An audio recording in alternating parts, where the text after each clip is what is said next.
Reflex ko lang yung pang dinner namin mamaya. Ito nakahanda na. Binigay ng kapatid ng amo ko kahapon. Ito po yung fishball na may laman na mincemeat sa loob. Juicy siya pag naluto.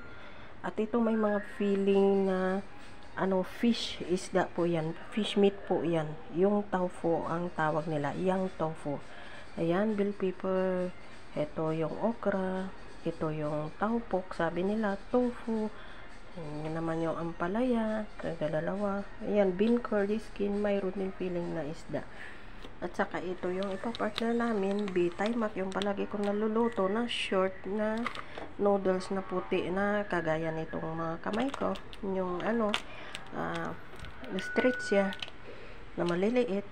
Tapos ito yung sabaw ko, the special one, kasi naubos na yung aking chicken bone. Kaya ang ginano ko ay yung dilis, mincemeat, at saka soya bean. Ayan po.